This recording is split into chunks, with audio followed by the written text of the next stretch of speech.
Assalamu alaikum students. Today we are going to discuss third impact of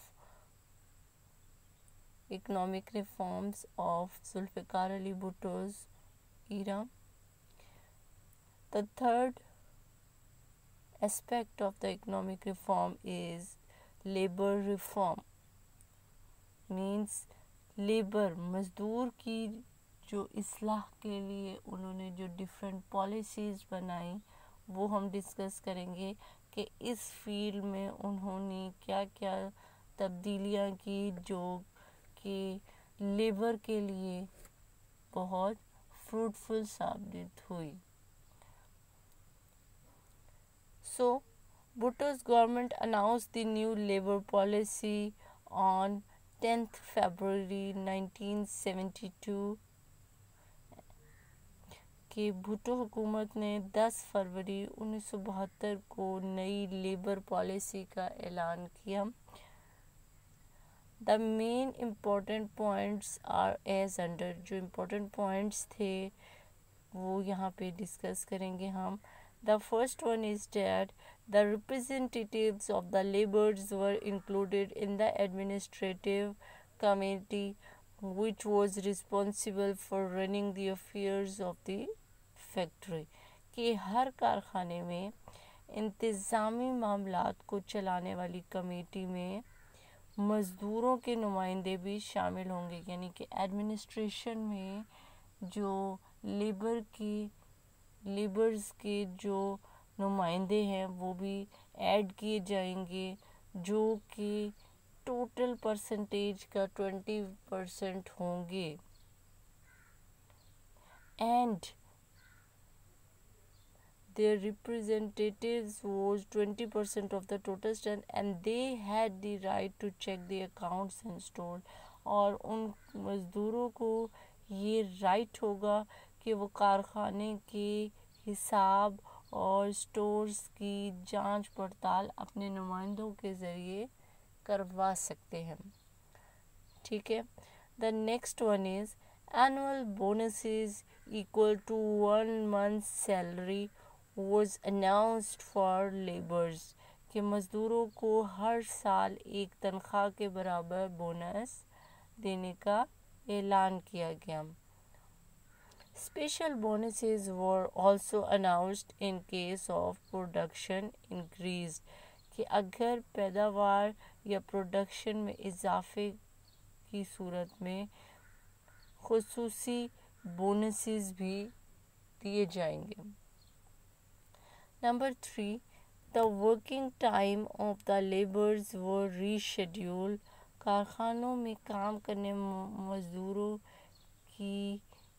के timings जो हैं उनको change कर दिया गया और इनसे क्या कहा गया 48 working hours within a week were regulated and instead of 54 hours कि एक हफ्ते में 54 घंटों की बजाय 48 घंटे जो है काम लेने की पाबंदी आयद की गई. यानी 54 से लेस करके 48 आवर्स जो है वो कर दिया गया टाइम.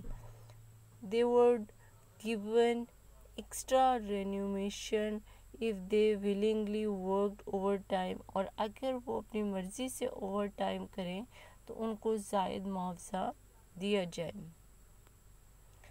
Then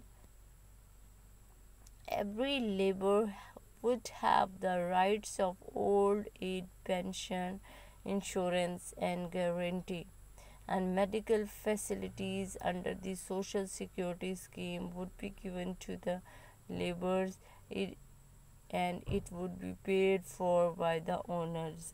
कि हर मज़दूर को बुढ़ापे में पेंशन, बीमा या ग्रेजुटी के हकूक़ हासिल होंगे on retirement.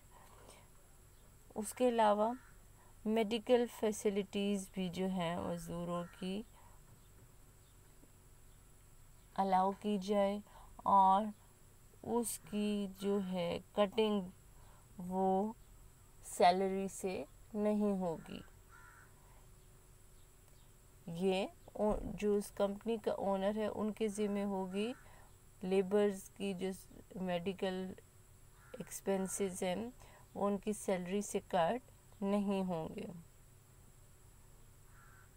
Each labor would have provided residential and educational facilities। हर मज़दूर को रिहायशी और तालीम की सहूलतें मुहैया की जाएंगी।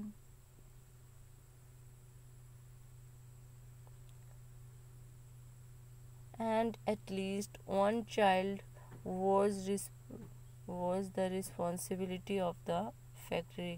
और हर कारकुन का तिब्बी मुआयना लाजमी होगा। कम से कम एक बच्चे की कारखाने की तरफ से मैट्रिक तक तालीम का इंतज़ाम होगा। An industrial relation commission was set up for the settlement of disputes among the laborers during trade unions। Junior courts were set up in this respect, so the laborers could have the rights to take their cases to the labor courts। Trade unions के ज़रिए मज़दूरों के झगड़े निपटाने के लिए एक सनती रवाबित का कमीशन कायम किया जाएगा। इस सिलसिले में जूनियर अदालतें कायम की गईं। इस तरह मज़दूर को अपना मुकदमा खुद जो है लेबर अदालत में ले जाने का मौका मिल गया। यानी सेपरेट कोर्ट्स होंगे जहाँ पे लेबर अपनी बात खुद ली जा सकता है।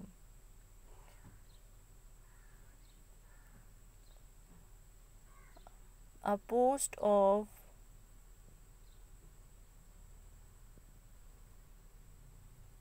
stewardship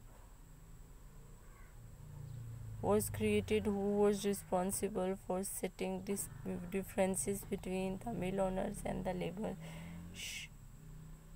शॉप स्टेवर्ड का एक ओहदा तय किया गया जिसके बाइस मिल मालकान और जो मज़दूर हैं, मिल ओनर्स हैं और जो लेबर्स हैं, उन दोनों के दरमियान जो मसाइल पैदा होंगे उनको हल करने में आसानी होगी। और आखिरी पॉइंट क्या है कि mill owners were bound to given the sound reason before termination of a labour. अगर किसी मज़दूर